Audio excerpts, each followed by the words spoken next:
Hello बच्चों, welcome to my YouTube channel. स्वागत है आपका फिर से मेरी इस वीडियो में। आज हम हिंदी व्याकरण पढ़ने वाले हैं। ऑलरेडी इसकी वीडियो हो चुकी है बच्चों, तो जिन बच्चों ने वीडियो को नहीं देखा है एक बार जाके वॉच कर लीजिएगा, ठीक है। बहुत इंपॉर्टेंट टॉपिक है और यहाँ से आपके प्रश्न पत्र में क्वेश्चन आता ही आता है, ठीक है। यहाँ से क्वेश्चन आता है आपका प्रश्न पत्र में।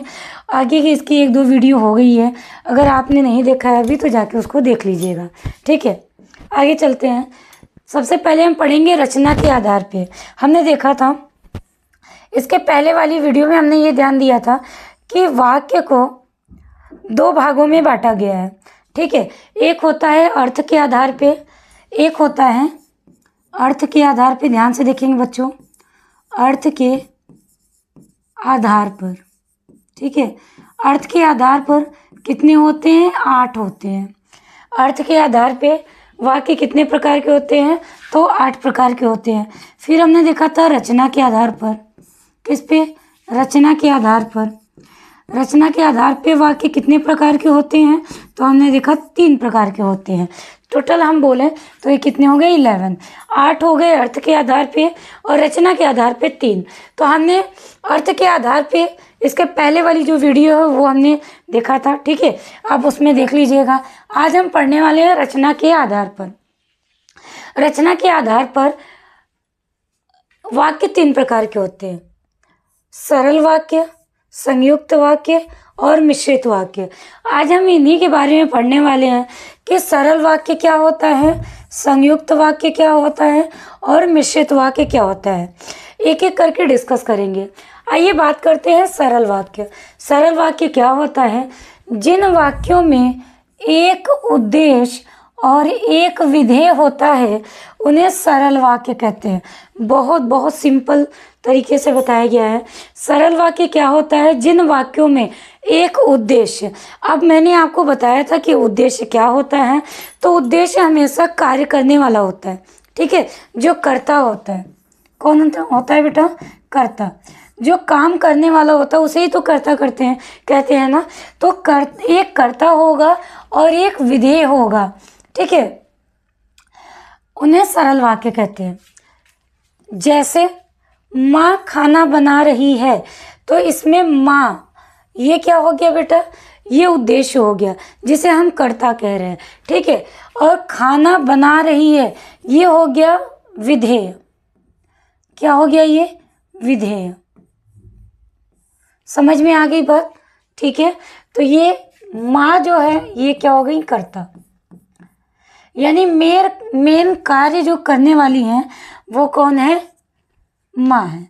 आप ऐसे भी प्रश्नों के उत्तर खुद से भी पूछ सकते हैं और आंसर दे सकते हैं। खाना कौन बना रही है? माँ खाना बना रही है। माँ क्या बना रही है? माँ खाना बना रही। या माँ क्या करती है? माँ खाना बनाती है, ठीक है। तो क्या कर रही है? खाना बना रही है। ये पहला हो गया। दूसरा देखेंगे उदाहरण, श्री राम ने रावण को मार दिया। तो इसमें काम करने वाले कौन है? मारने वाले कौन है? राम। तो राम को हम क्या बोलेंगे बेटा? कर्ता। मारा किसके द्वारा जा रहा है? राम के द्वारा, श्री राम के द्वारा। किसको मारा जा रहा है? रावण को। तो राम ने किसको मार दिया? रावण को। तो ये हो गया विधेय। क्या हो गया बच्चों? ये हो गया विधेय। समझ में आ रहा है? इसके पहले वाली वीडियो आपने नहीं देखी है, देख लीजिएगा। उसमें बहुत अच्छे से मैंने समझाने की कोशिश की है और समझाया है। ध्यान देंगे। संयुक्त वाक्य क्या होते हैं? जिन वाक्यों में दो या दो से अधिक स्वतंत्र वाक्य और किंतु, परंतु, या, तथा आदि समुच्चय बोधक शब्दों द्वारा जुड़े हों उन्हें संयुक्त वाक्य कहते हैं। ध्यान से फिर से पढ़ेंगे, बहुत इंपॉर्टेंट है ना, ठीक है। 2 बार 3 बार पढ़ लिया करिए, आपको अच्छे से समझ में आ जाएगा। संयुक्त वाक्य आपको समझ में आ रहा है कि मिलीजुली वाक्य की बात की जा रही है। जिन वाक्यों में 2 या 2 से अधिक स्वतंत्र वाक्य और उसमें क्या जुड़ा लगा होगा? और, किंतु, परंतु, या, तथा। ये सारे शब्द आपको देखने को मिलेंगे। इन सारे शब्दों में से कोई ना कोई एक शब्द आपको वाक्य में देखने को मिलेगा। और आदि समुच्चय बोधक शब्दों द्वारा जुड़े हों, यानी जब दो वाक्य आपको ऐसे जुड़े हुए मिले, यानी और, किंतु, परंतु, तथा, ये शब्द मिले उस वाक्य में, तो उसे हम संयुक्त वाक्य कहते हैं। उन्हें संयुक्त वाक्य कहते हैं। आगे देखेंगे, जैसे सूरज निकला और पक्षी चहचहाने लगे। तो आप देख रहे हैं और क्या है बेटा? संयुक्त है। क्या है? संयुक्त वाक्य। ये पूरा वाक्य क्या हो गया? संयुक्त वाक्य हो गया। क्या हो गया? ये पूरा वाक्य संयुक्त वाक्य हो गया। आप देखेंगे यहाँ और लगा हुआ है, और आपने देखा कि अगर ये और से जुड़े होते हैं तो इन्हें हम क्या बोलते हैं? ये सूरज निकला, पक्षी चहचहाने लगे, ये दोनों क्या है? स्वतंत्र वाक्य है। इनको हमने किससे जोड़ा? और से जोड़ा। ठीक है, आगे देखेंगे।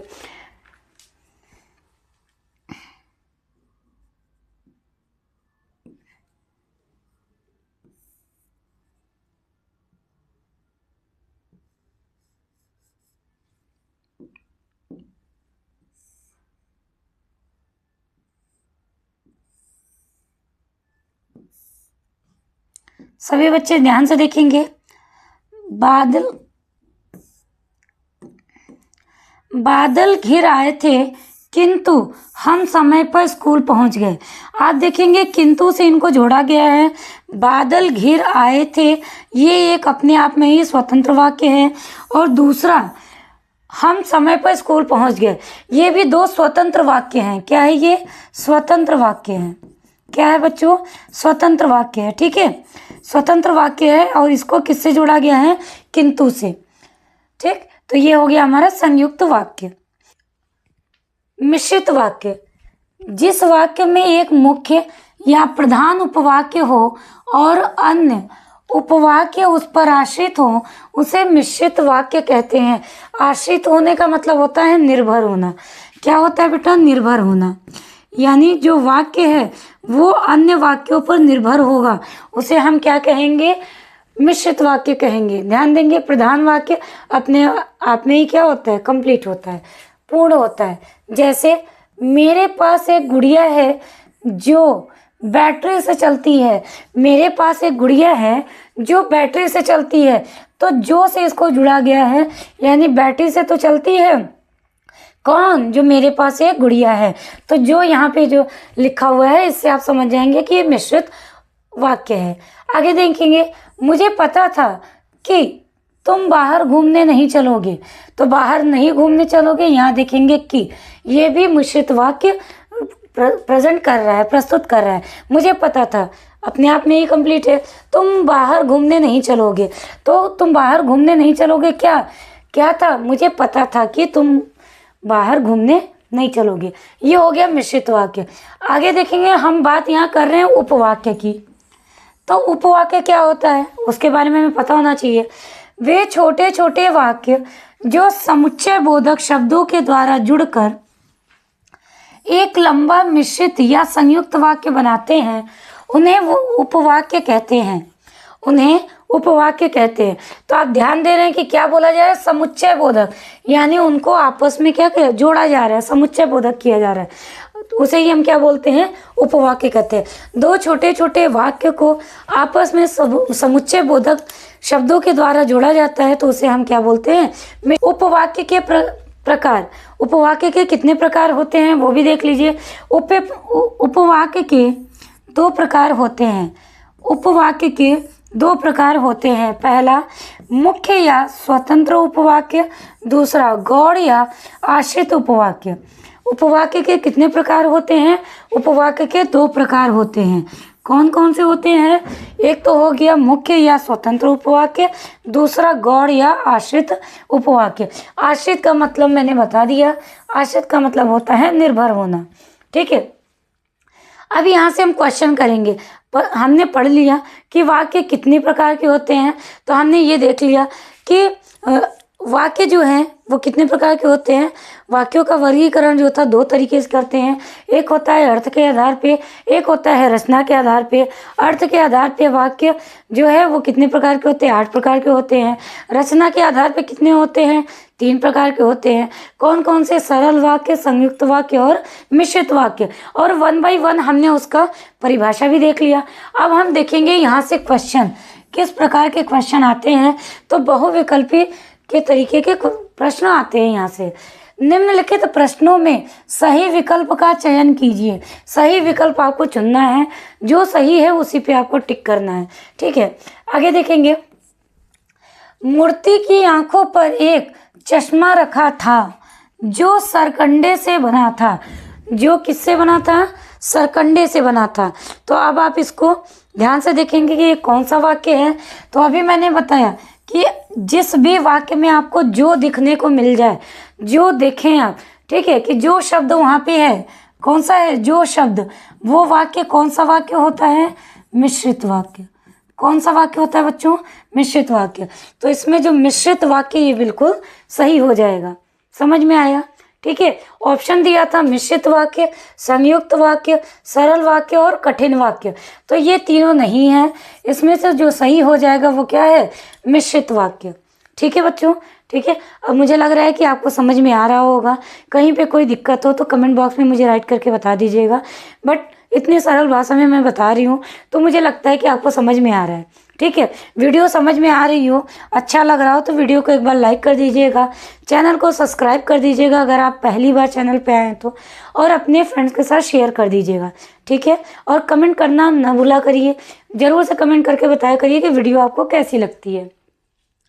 आगे देखेंगे। दोपहर हो गई और कोई बच्चा खेलने नहीं निकला। वाक्य का मिश्रित वाक्य रूप होगा। आपको मिश्रित वाक्य बताना है। कोई बच्चा खेलने नहीं निकला क्योंकि दोपहर हो गई थी। दोपहर होने के कारण कोई बच्चा खेलने नहीं निकला। दोपहर हो गई थी इसलिए कोई बच्चा खेलने नहीं निकला।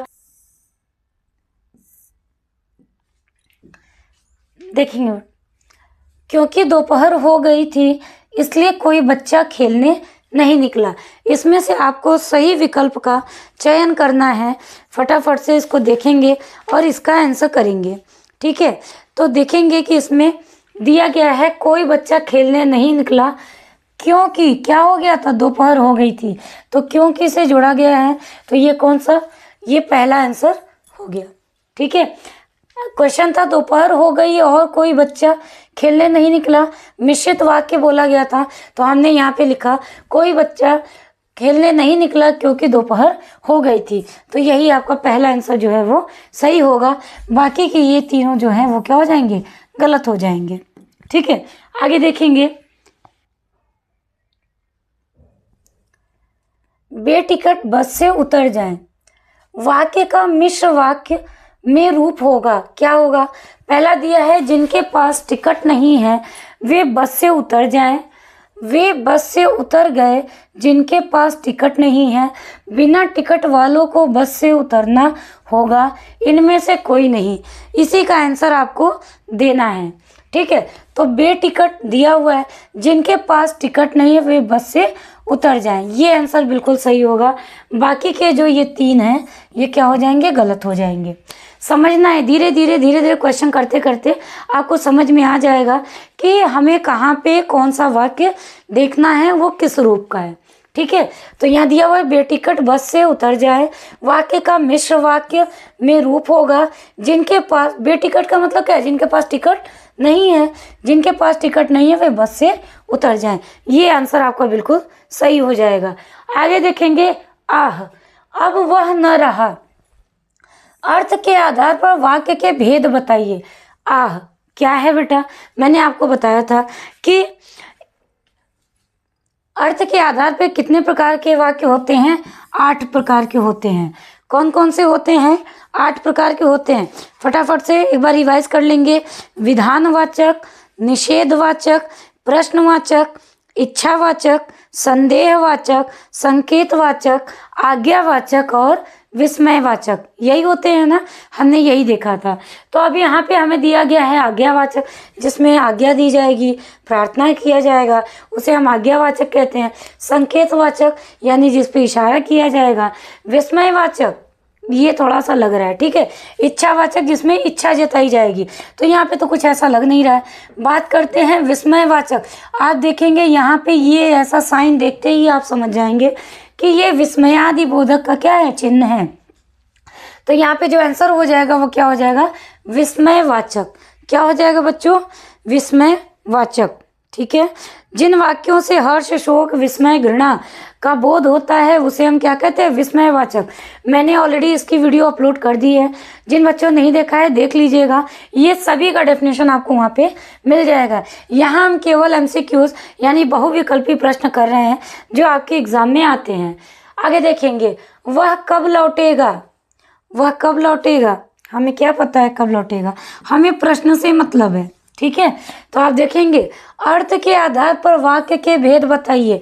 अभी मैंने बताया 8 भेद होते हैं। कौन कौन से भेद होते हैं बेटा, 8 भेद होते हैं। विधानवाचक, निषेधवाचक, प्रश्नवाचक, इच्छावाचक, संदेहवाचक, संकेतवाचक, आज्ञावाचक और विस्मयवाचक।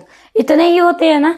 तो इसमें से आप देखेंगे कि यहाँ पे प्रश्नवाचक यानी कि ये वाला आपको देखने को मिल रहा है, प्रश्न चिन्ह देखने को मिल रहा है, प्रश्न चिन्ह यही आपको देखने को मिल रहा है। इसीलिए हम इसको क्या कह रहे हैं, इसको हम बोल रहे हैं प्रश्नवाचक वाक्य। क्या बोलेंगे बेटा, प्रश्नवाचक वाक्य, ठीक है। समझ में आ रहा है, बहुत बढ़िया। आगे देखेंगे, मैं मूर्ख नहीं हूं। मैं मूर्ख नहीं हूं, अर्थ के आधार पर वाक्य का भेद कौन सा है। अभी मैंने बताया 8 भेद होते हैं। अब जिसमें नहीं शब्द आता होगा वही तो होगा ना वाक्य। तो देखिए नहीं किसमें आता है, प्रश्नवाचक तो ये होता है, संकेतवाचक में संकेत देते हैं, विस्मय में ऐसा होता है। बचा निषेधवाचक। निषेधवाचक को हम नकारात्मक वाक्य भी कहते हैं बच्चों, नकारात्मक वाक्य।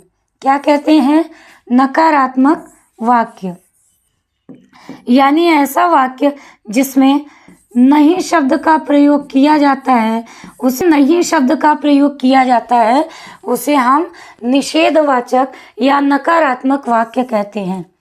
नकारात्मक का मतलब नहीं और न, यही तो होता है ना, इसी को हम बोलते हैं क्या, नकारात्मक वाक्य। न शब्द आ गया, नहीं शब्द आ गया, इसे हम क्या बोलेंगे, नकारात्मक वाक्य या फिर निषेधवाचक वाक्य, ठीक है। सभी बच्चों को समझ में आ रहा है, बताएंगे जल्दी से।